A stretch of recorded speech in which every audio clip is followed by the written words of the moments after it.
비밀 보장 이슈가 있기 때문에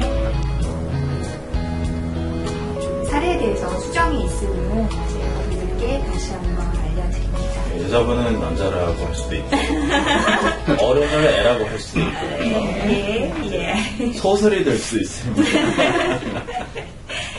예, 감사합니다. 저는 오늘 지난달에 세실방 선생님이 그 시카고에서 삶을 나눠주셨을 때 그 한국인들의 가정폭력, 도메스틱 바이런스에 대해서 이제 얘기를 해주셨는데요.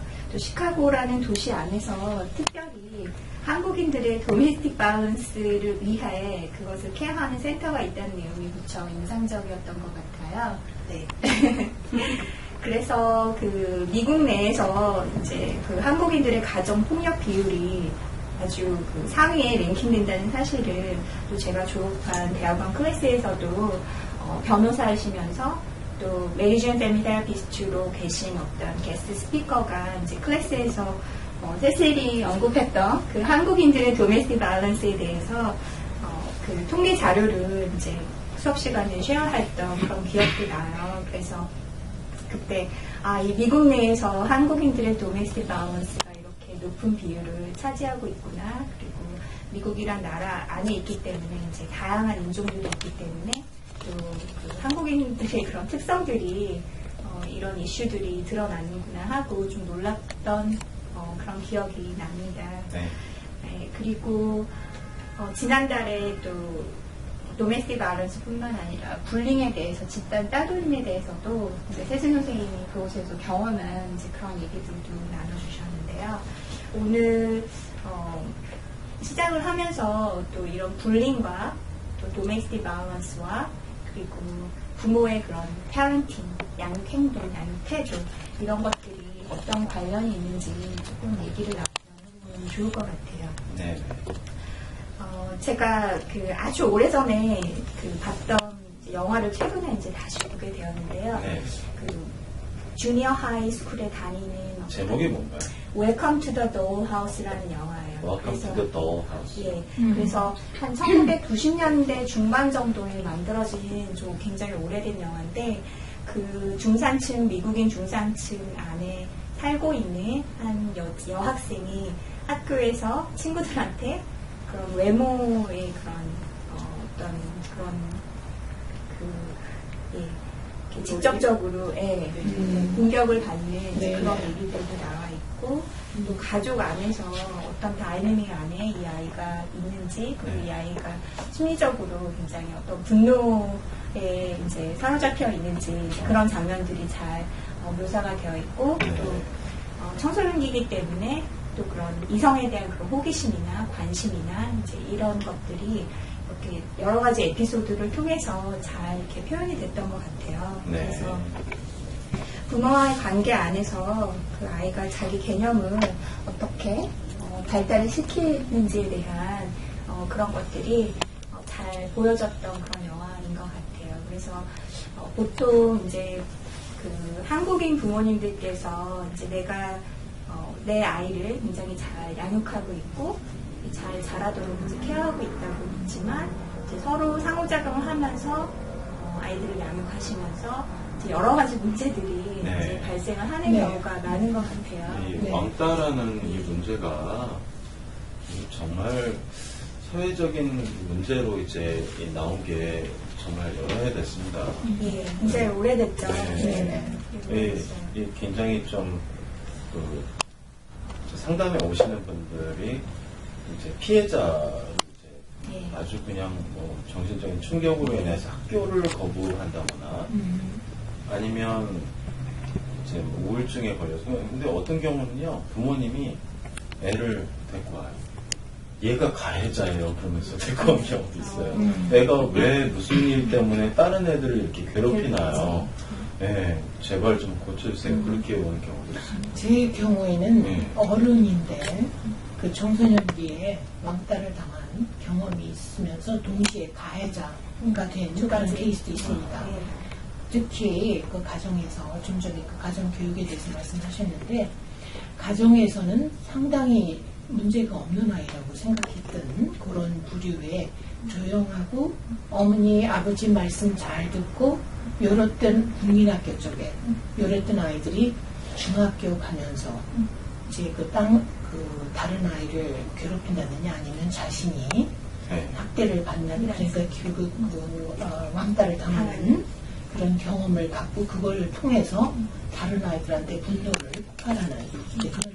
근데 그것이 청소년기에 너무나 중요한 게 성격 형성을 하면서 나중에 어른이 돼서도 그런 면에서 벗어나지 못한 그런 케이스를 제가 봤습니다. 네. 우리 추명정 선생님도 그렇고 또 닥터 최도 그렇고 저희가 이런 세팅에서 일을 하기 때문에 네. 이제 그런 클라이언트들을 이제 종종 또는 가끔 이제 경험을 해요. 그래서 저 같은 경우도 성인 클라이언트를 만났다 할지라도 그 성인 클라이언트가 가지고 있는 그 이슈들이 문제부터 어떻게 발달이 됐는지를 이제 원인을 찾아보게 되면은 네. 정말 청소년기에 네. 그리고 아동기에 또 특별히 뭐 중학교 이제 이런 시기에 가장 예민했을 때 그런 친구들 간의 또래 관계 안에서 불린 경험이 이제 성인이 됐을 때 더 심각한 그런 정신적인 문제로 예, 네. 예. 그런 경우가 많은 것 같아요. 예. 보통 한국 부모님들은 이제 학교에서 성적 잘 받아오고 그리고 집에 와서 얘기 잘 듣고 뭐 큰 사고 치지 않으면은 모든 일이 괜찮다고 생각하시는 경향이 있는데 사실 저는 이제 테라피스트 입장으로 그런 사실 조용히 있는 그런 친구들이 더 무서운 거거든요. 모르니까 인터넷도 못 들어가고 그렇죠. 그런데 학교에서 어느 날 지금까지 괜찮은데 갑자기 학교에서 어떤 일이 터졌다고 네. 하면 그때 굉장히 황당해지는 경우들이 많은데 사실은 그게 어제 오늘 갑자기 뭐 크라이시스가 있어서 그런 게 아니라 조금씩 빌드업이 되고 사실 그 자녀는 자기가 언더 더 서페스에서 몰래 그런 뭐랄까 이슈들을 이미 체험을 하고 있었던 거죠. 그런데 그렇죠. 그게 그러다가 이제 쌓다가 바로 이렇게 폭발하듯이 그런 건데 그게 캐치하기가 어려운 건데 사실 최명선 선생님 말씀하셨듯이 말 잘 듣고 얘기 안 하고 그러면 모르잖아요. 그런데 그 부분 그러니까 공부 잘 한다고 그냥 대화도 안 하고 그럴 게 아니라 네. 그냥 전반적인 삶에 대해서 친구 관계는 어떤지 어떤 생각을 가지고 있는지 커뮤니케이션이 굉장히 중요한 거거든요. 네. 제가 사실 그 말씀을 들으면서 한 가지 지금 케이스가 딱 생각이 났는데 중학교 다니는 아이가 지금 상담을 받기 시작했는데 부모님께서 너무 형편이 좀 넉넉지가 못하셨어요. 한국에서부터. 그러니까 여기 온 지가 몇 년 된 아이인데 그래서 항상 어머니나 아버지의 입장에서는 이 아이가 돈에 대해서 중요한 거를 일찍 가르쳐주는 게 굉장히 중요하다. 그래서 계속 돈에 대한 중요성을 하고 아이가 필요한 거에 대해서도 항상 너는 그거를 지금 가질 수가 없어. 우리가 이 형편이 이러니까. 이런 식으로 해서 갖고 싶은 거를 별로 못 갖고 이렇게 되면서 속에 있는 그 욕망이 있잖아요. 아이들 특히 청소년기가 되면서 얘가 중학생 그 나이는 욕심 아닐까요? 그래서 결국 그런 케이스 제가 말씀드리는 게 너무 부모님들이 아이에 대해서 돈 물론 형편이 어려우시면 다 해주고 싶은 거 다 못 해줄 수 있지만 제일 중요한 거는 아이한테 무엇이 정말 옳고 그른가. 이 아이는 제가 물어보니까 뭐라 그러냐면 자기는 무슨 수단과 방법을 가리지 않고서라도 부장을 해주세요. 저는 궁금한 게 저는 지금 최미아 선생님 얘기 들으면서 궁금한 게 우리 지금 형편이 이렇게 힘들고 그래서 네가 다른 아이들이 누릴 수 있는 그런 럭셔리를 너는 누리지 못한다라고 어떻게 익스프레스가 되는지 그게 제일 궁금해요. 네, 결국 부모님께서 야단을 많이 치셨다고 했는데 그러니까 여기서 또 커뮤니케이션이 중요한 게 이렇게 우리 집이 지금 그런 상황이 아니다. 그러니까 일단 두 가지인 것 같아요. 최 박사님이 말씀하셨던 것처럼 첫 번째는 내가 보기에 내 현실은 우리 집에 그래도 뭐 진짜 막 찢어지게 가난하지 않고 밥 먹고 살 수 있는데 왜 다른 아이들이 하는 거를 나 못하게 하지? 그러니까 아이 머릿속에서 이게 디소넌스가 생기는 거예요. 뭐지? 그리고 이제 두 번째로는 내가 뭐가 갖고 싶다라고 표현을 했었을 때 부모가 이거는 이래서 아이한테 뭐라 그럴까 이렇게 화를 내지 않고 네. 잘 설명을 하고 납득이 되게 얘기를 했었으면 그 정도까지는 아니었지 네, 않았을까. 한 가지 이 아이가 공부를 잘했습니다. 공부를 잘하고 있으니까 그냥 커버가 된 거네요. 맞습니다. 그런 또 제가 그 모순을 제가 발견을 했습니다. 맞아요. 참 정말 그런 부모님들은 되게 또 제가 직접적으로 어떤 그러니까 사회적으로 네. 문제가 공부 잘하는 아이는 아무 문제가 없는 거로 이렇게 생각을 한 거예요, 인식을. 일반적으로 한국 그렇게 가정은 생각하시는 분이 네. 생각보다 많이 있으신 것 같아요. 근데 인성교육이 얼마나 중요한 건지가 이렇게 드러난 거죠. 제가 저번에도 말씀드렸는지 모르겠는데 제가 초등학교에서 잠깐 일했었을 때 네. 그때 이제 한국 부모님들 오시면은 공부 잘하냐고 그게 항상 물어보시는 거고 이제 다른 그러니까 이렇게 포커스가 다른 거예요. 근데 공부 잘하냐고 하고 공부 잘해요 그러면 거기서 대화가 종료되는 거죠. 네. 그러면은 뭐 다 상관없다. 그게 네. 사실은 아니거든요. 네네 그렇습니다. 친구들도 공부 잘하는 친구. 제가 이제 20대 이제 막 20대로 된 그 청년을 제가 만났는데 그 청년이 그룹이 고등학교 때 그룹은 완전 교회만 열심히 다니는 아주 교회 안에서 생활하고 교회 말씀 듣고 이랬던 청년들이었고요. 그러니까 고등학생 때 나중에 문제가 생기면서 다시 다른 그룹으로 옮겼는데 그 친구들은 돈도 많고 뭐 공부도 잘하고 이런데 드럭을 굉장히 많이 이용을 하고 그러니까 이 친구가 아직 이제서 19살 정도밖에 안 됐거든요. 그러니까 자기 생각에는 정말 그 청소년 시기라는 게 우리는 꼭 고등학교 때까지만 절대 아닙니다. 그렇죠. 그래서 예. 대학생까지 그 여파가 할 수 있대요.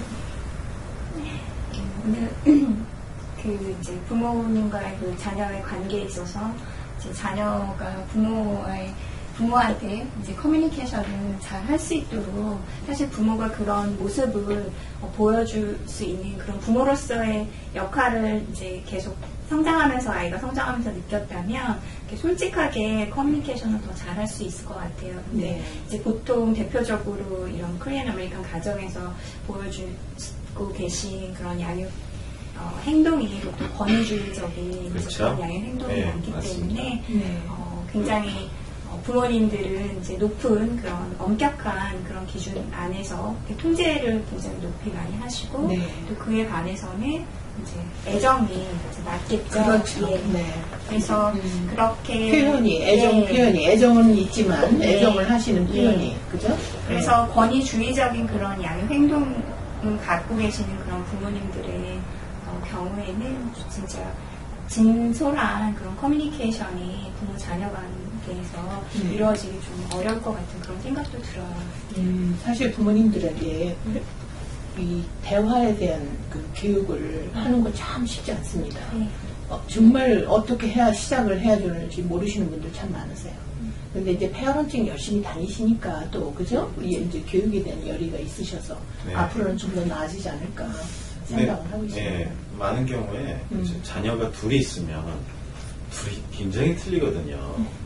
첫 번째 자녀가 이렇게 해서 잘 됐으면 두 번째 자녀도 똑같이 하면은 잘 돼야 되는데 안 되거든요. 그래서 그것 때문에 너무 힘들어가지고 오시는 분들도 많이 있습니다. 맞아요. 그러니까 페어런팅은 항상 아이에 따라서 맞춰서 커스텀 잡입니다. 그러니까 아이를 잘 파악을 하고 아이의 성향을 잘 이해를 하고 그리고 이제 거기에 맞춰서 적절하게 해주는 것이 제 생각에 가장 중요할 것 같습니다. 네, 맞습니다. 그래서 그 권위주의적인 그런 양육행동을 보이는 이제 부모님들은 이제 보통 애정 합리적인 그런 지도를 아이들한테 할 수 있으면 애정도 높게 보이시고 그리고 통제할 부분에 대해서도 또 같이 통제를 해주시면서 그런 밸런스를 잘 맞춰주시면 더 좋을 것 같은 생각이 들어요. 네. 세실 뭐 더 하실 말씀? 아, 그리고 시카고 저희- 가시기 전에.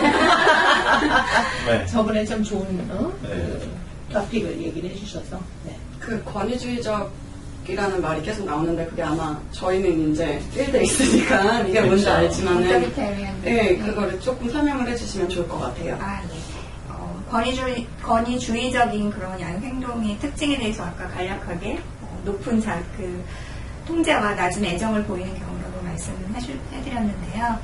자녀의 어떤 의견을 강제로 통제하기 위해서 또 한국 부모님들 아직도 이제 사실 미국에서는 이제 그게 차일드 어뷰즈로 네. 규정이 되고 있지만 체벌을 사용하시는 경우가 굉장히 많고요. 네. 부모의 힘을 주장하고 또 자녀한테 부모에 대해서 어떤 일방적인 복종을 기대하는 것이 권위주의적인 행동의 특징이라고 할 수 있겠습니다. 그 익샘플을 드리면 아까 전에 최면정 선생님이 말씀하셨던 그 사례처럼 이제 돈이 그래서 이걸 진짜 사줄 수 없는 상황이라고 봤을 때 아이가 설명을 요구할 때 엄마 말이니까 그냥 들어. 아빠 말이니까 그냥 들어. 내가 너한테 옳은 거 더 잘 알고 있어? 그렇죠. 라고 하면서 보통 단절이 되는 거죠. 네네, 네. 맞습니다. 거기에서부터 문제가 생기는데 이게 굉장히 근데 많이 한국적이죠. 보통 그럼요. 한국 가정에서는 거의 그리고 내가 돈 벌어오니까는 너는 이제 내 소유의 퍼플이라고 그렇죠. 생각하는 그 네. 생각이 밑에 깔려있어서 네네.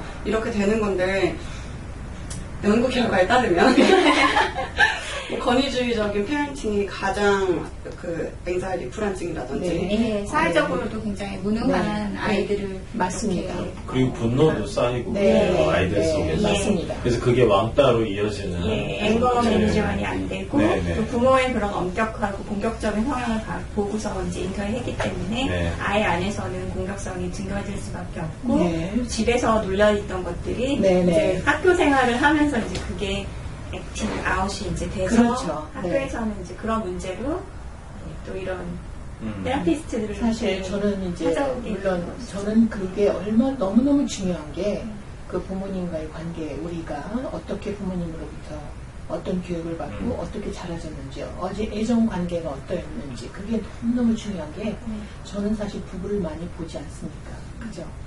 이 결혼 생활에 직접적으로 영향이 있습니다. 네. 특히 부부 관계. 그게 이제 지금 그 한인 분들 중에서 그렇지 않으신 분들이죠. 일반적으로 우리가 공자 유교 사상으로 자랐기 때문에 감정 표현하는 데 서툴어요. 그리고 뭐든지 알아서 눈치껏 해야 됩니다. 한국 남성들 특히 자기 감정이나 자기가 원하는 거를 선뜻 얘기했다가 이 안에 상우 남성이 저 하나밖에 없어요. 갑자기 움츠러지는데요. 아니, 뭐 남성도 그런 게 아니고 제가 한 가지 그 연구 논문에 이제 리서치한 거를 제가 읽은 기억이 나는데 한국에 있는 한인들과 여기 미국에 있는 한인들 비교를 했습니다. 근데 그게 알렉스 사이니어라는 아주 심리적으로 뭐든지 안에 집어넣고 안에 표현을 하고 감정적 표현을 하는 거 이것이